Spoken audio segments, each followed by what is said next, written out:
आज का सवाल है, देखिए कर रहा है 10,080 को अभाज्य गुणनखंडों के गुणनफल के रूप में व्यक्त करें। उसके फिर यहाँ पर देखिए एक सवाल में दो सवाल एडजस्ट कर दिए हैं टाइम कम लगने के कारण लगने के लिए। इसमें 2 की घात भी लिखे, यानी इस सवाल में से अभाज्य गुणनखंड के रूप में व्यक्त करना है और 2 की घात को भी लिखना है। देखिए सबसे पहले क्या कीजिएगा, यहाँ पर लिखिए, देखिए 10,080 लिख लिए। अब यहाँ पर क्या कीजिएगा,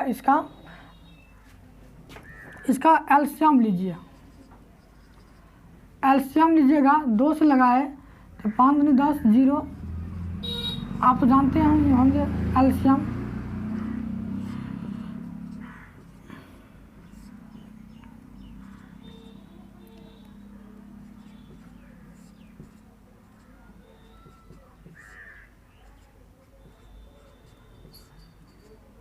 देखिए 3 से लगाए तो 3 तिया 9, 3 5 15, अब 5 से लगाए तो 5 7 35।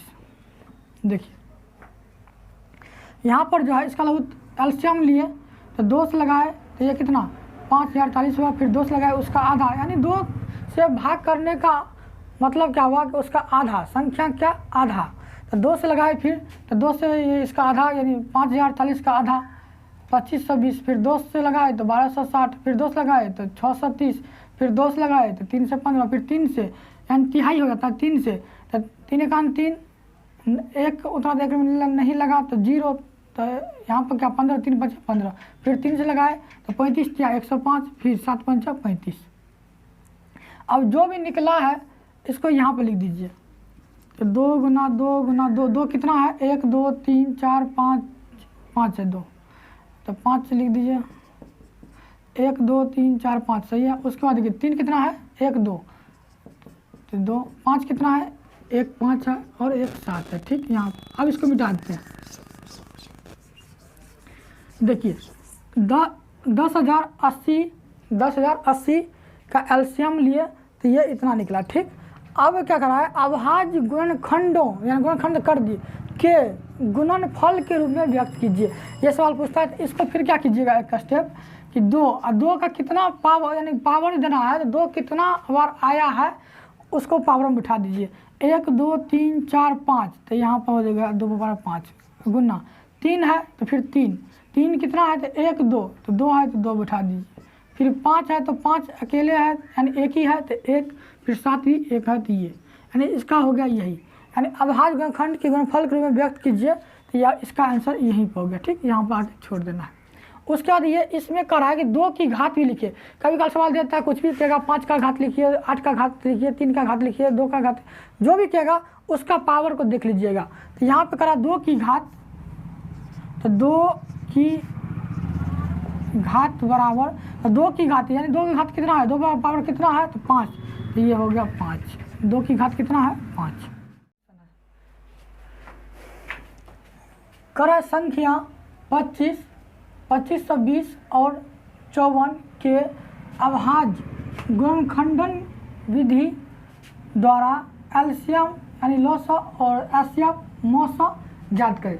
देखिए करा क्या, ये 25, 2520 और 54 के अभाज्य गुणनखंड विधि से एलसीएम और एचसीएफ ज्ञात करने के लिए, इससे पहले जो आप देखे क्वेश्चन उसमें करा अभाज्य गुणनखंड के गुणनफल के रूप में लिखने के लिए, तो वो पावर में देके छोड़ दिए। इसमें करा एलसीएम और एचसीएफ के रूप में लिखने, एलसीएम और एचसीएफ निकालने के लिए। तो चलिए यहाँ पर क्या करते हैं, 25 है तो 25 बराबर लिख लीजिए, 2520 है तो 2520 लिख लीजिए, और 54 है तो 54 लिख लीजिए। इन सब का क्या कीजिए एलसीएम ले लीजिए। देखिए 25 का लेते हैं तो 5 से लगाए तो 25 25, अब फिर 5 से लगा देना 1, क्योंकि हो सकता है एचसीएफ जो है 1 भी निकल जाता है, इसलिए पूरा 1 तक जाना है। तब 5 से लगाए, फिर 5 से लगाए तो 1, तो फिर यहाँ क्या होगा 5 गुना 1 इसका हुआ। फिर देखिए 2520 का लेना है एलसीएम, तो 2520 का लीजिएगा, 2 से लगाए तो बाद में 24, छः दूनी 12 0, 12 से 7 फिर 2 लगाए, 6 दूनी 12, 6 से 30, फिर 2 लगाए, 3 दूनी 6, 2 1 2, 5 दूनी 10, 3 से 15, फिर 3 से लगाए, 3 1 3 0, 3 5 15, फिर 3 से लगाए, 3 3 9, 3 5 15। अब देखिए 5 से लगाए तो 5 7 35, फिर 7 से 1, देखिए 2 2, ये कितना 2 है, 1 2 3, 1 2 3, फिर 3 कितना है, 2 को 3 है, फिर 5 7 1, फिर क्या है 5 है 7 है 1। इसको चाहिए आप तो इसको पावर के रूप में भी लिख दीजिए यहाँ पर, नहीं तो ऐसे ही छोड़ दीजिए। फिर चलिए 54 का एलसीएम लेते हैं। तो 54 का जब एलसीएम लीजिएगा आप तो यहाँ पर क्या कीजिएगा, कि 54 का एलसीएम तो फिर ले लीजिए, 2 से लगाए तो क्या होगा 27, फिर 3 से लगाए तो 3 9 27, फिर 3 से लगाए तो 3 3 9 और 3 1 आना 3 1। यहाँ पर इसका फिर 54 का एलसीएम क्या हो गया, 2 गुना 3 गुना 3 गुना 3 गुना 1, ये हो गया। अब ये इसको मिटा दीजिए। अब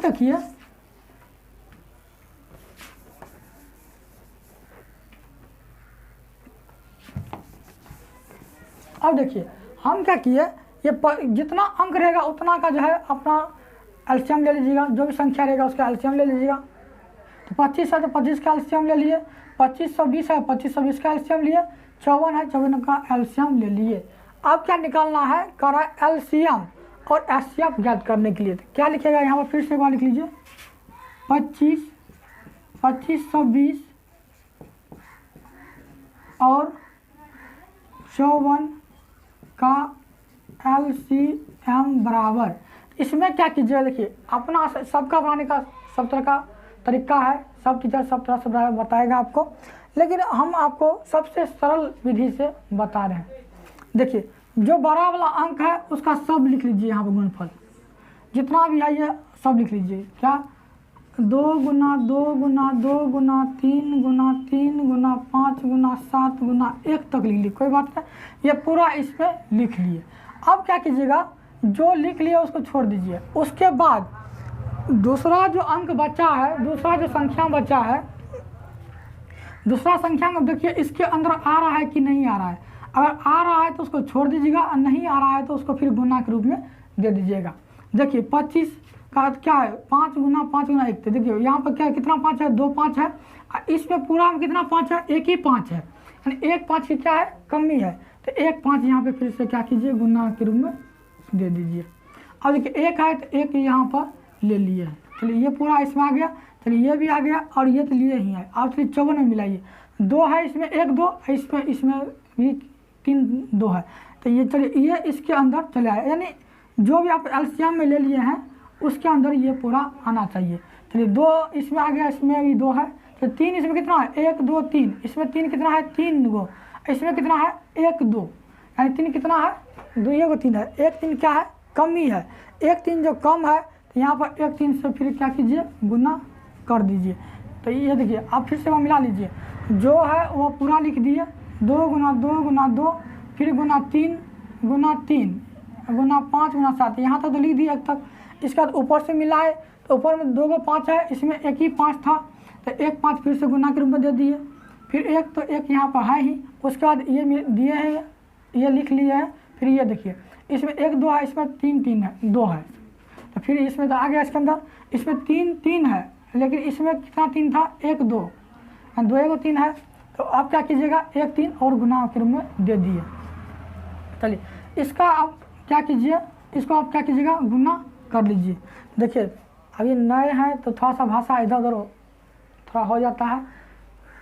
चलिए देखिए अब गुना कीजिए, 5 दिया 15, 15 7 105, 105 5, तो 105 5 से कितना हुआ, 525, तो यहाँ तक आ गए। अब 3 3 9 और 9 दूनी 18, 18 दूनी 36 और 36 दूनी 72, तो 72 से फिर क्या कीजिए, गुना कर दीजिए इसमें। तो 5 दूनी 10, 2 दूनी 4, 4 1 5, 5 दूनी 10, अब 7 5 35, 7 दूनी 14, 3 17, 7 5 35, 1 36, 0 10 7 1 8 6 1 7 3 37 800 यानी 37 800 आया। ये क्या हुआ, ये आपका एलसीएम निकला। क्या निकला, एलसीएम। तो ये क्या हो गया, एलसीएम। अब देखिए, अब फिर इसी का क्या निकालना है, एचसीएफ निकालना है। तो 25 25 20 और 54 का एचसीएफ। इसमें क्या कीजिएगा कि जो सब में कॉमन है, जो सब ऐसा अंक जो सब में हो, ऐसा संख्या जो सब में हो। देखिए इसमें 5 है, इसमें 5, एक 5 है, इसमें 2 5 है, तो 1 5 है। न्यूनतम संख्या देखना, न्यूनतम में। लेकिन इसमें 2 5 है, इसमें 1 5 है, तो 1 5 लिखते, इसमें 5 है ही नहीं, तो 5 नहीं लेंगे। इसमें भी रहता तब लेते, यानी उभयनिष्ठ गुणनखंड के रूप में रहना चाहिए। उभयनिष्ठ गुणनखंड में जो आएगा वह होगा, यानी जो क्या सब में कॉमन होना चाहिए वह संख्या आएगा। अब इसमें क्या है, 5 तो नहीं है, इसमें तो 5 नहीं है लेंगे। अब छोटा संख्या से तुलना कर लीजिएगा, जल्दी हो जाएगा और सबसे आसान होगा। देखिए ये 25 से सबसे छोटा है, तो 25 से तुलना कर लिए। 5 इसमें है लेकिन इसमें है, इसमें नहीं है, तो छोड़ दिए, 5 नहीं लेंगे। 1 है, अब 1 हो जाए, 1 तो सब में रहता है, तो 1 सब में है, तो 1 हो गया। इससे अब क्या हो गया, 1 हो गया। चलिए अगला क्वेश्चन देखिए, यहाँ पर कहा संख्या 17, 23 और 29 के अभाज्य गुणनखंडन विधि से अभाज्य गुणनखंड विधि द्वारा एलसीएम और एचसीएफ ज्ञात करें। देखिए फिर से वो संख्या लिख लीजिए, 17, 23, 29। देखिए आप थोड़ा सा अगर जानते होंगे कि 17 क्या है, अभाज्य संख्या है, 23 क्या है, अभाज्य संख्या है, 29 क्या है, अभाज्य संख्या। जितना भी अभाज्य संख्या होता है ना, उसका जब एलसीएम निकालते हैं ना, तो उसका क्या होता है, आपस में गुणनफल, यानी एलसीएम और क्या अभाज्य संख्याओं का गुणनफल होता है। और उसका जो एचसीएफ होता है तो वह क्या होता है, हमेशा 1 होता है। ये आपको ऑब्जेक्टिव में पूछता है कि अभाज्य संख्याओं का एचसीएफ हमेशा क्या होता है, तो 1 होता है। यानी अभाज्य संख्या जब भी रहेगा, 2 रहे, 4 रहे, जितना भी अभाज्य संख्या रहे, तो उसका एचसीएफ जो होगा वह कितना होगा, 1 होगा। एलसीएम क्या होता है, आपस में जितना संख्या अभाज्य संख्या होगा उसका गुणनफल होता है। थोड़ा सा आप देखिए, 17 है तो इसका एलसीएम लेंगे तो क्या होगा, 17 गुना 1 होगा। 23 है तो इसका एलसीएम लेंगे तो क्या, 23 गुना 1 होगा।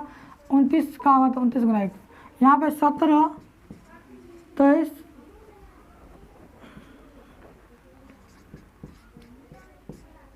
और 29 का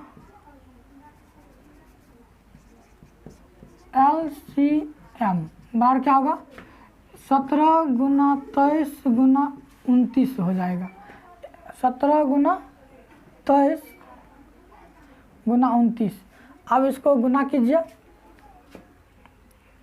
देखिए 17 से इसमें कीजिएगा तो 17 तिया 51, 17 तिया 51, 17 दूनी 34 और 34 5 39।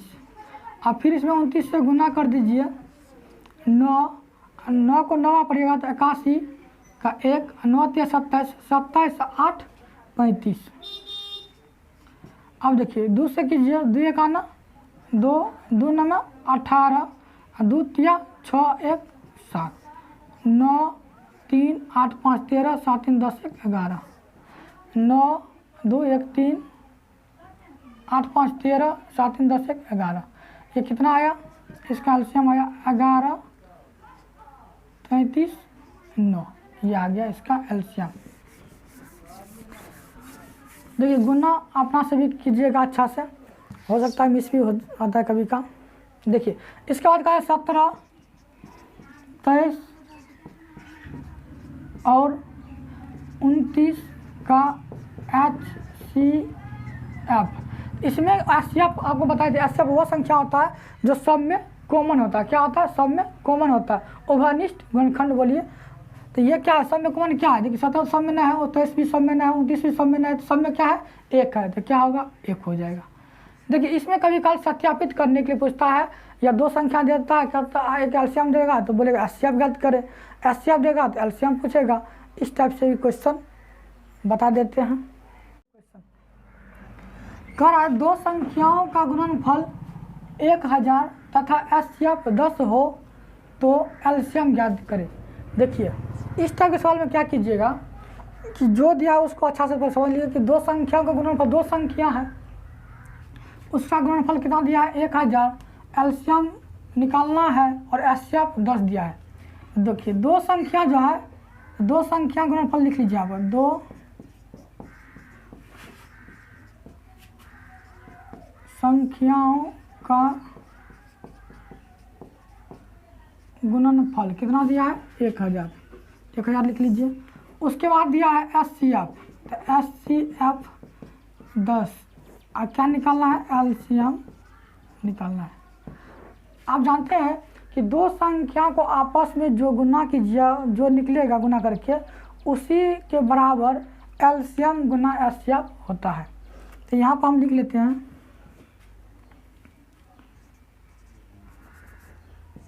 दो संख्याओं का गुणनफल बराबर एलसीएम गुना एचसीएफ। देखिए इसमें कभी कभी ऐसे भी पूछता है कि देखिए दो संख्या का मतलब क्या है, यहाँ पे देखिए पहली संख्या गुना दूसरी संख्या बराबर एलसीएम गुना एचसीएफ, ये भी लिख सकते हैं। देखिए दो संख्या का गुणनफल कितना दिया है 1000, तो यहाँ पर 1000 मान लीजिए दो संख्या का गुणनफल, और एलसीएम, तो एलसीएम निकालना है, जो निकालना है उसको ऐसे छोड़ दीजिएगा, तो एलसीएम हम वैसे लिख लिए। अब गुना क्या है एचसीएफ, तो क्या है एचसीएफ, एचसीएफ का क्या है 10, तो 10। अब देखिए यहाँ से आप हल करने के लिए जानते हैं कि एलसीएम जो निकालेंगे तो क्या होगा, इसके बटा ये इधर आएगा ना, तो 1000 बटा कितना 10, ये और ये कट गया तो कितना 100, यानी एलसीएम कितना हो गया 100, ये हो गया। कभी कल क्या किएगा कि एलसीएम गुना एचसीएफ दे देगा, अब पहली संख्या दे देगा दूसरी संख्या मांगेगा, तो क्या करेगा, क्या कीजिएगा कि दो संख्या देगा एलसीएम और एचसीएफ वहाँ देगा, तो एलसीएम और एचसीएफ का गुना के रूप में ले लीजिएगा। कहेगा पहली संख्या, तो पहली संख्या दूसरी संख्या छोड़ देगा, दूसरी संख्या इस साइड रहेगा, तो पहली संख्या दूसरी संख्या बराबर एलसीएम गुना एचसीएफ होता है। चलिए आज यहीं तक रहने दीजिए।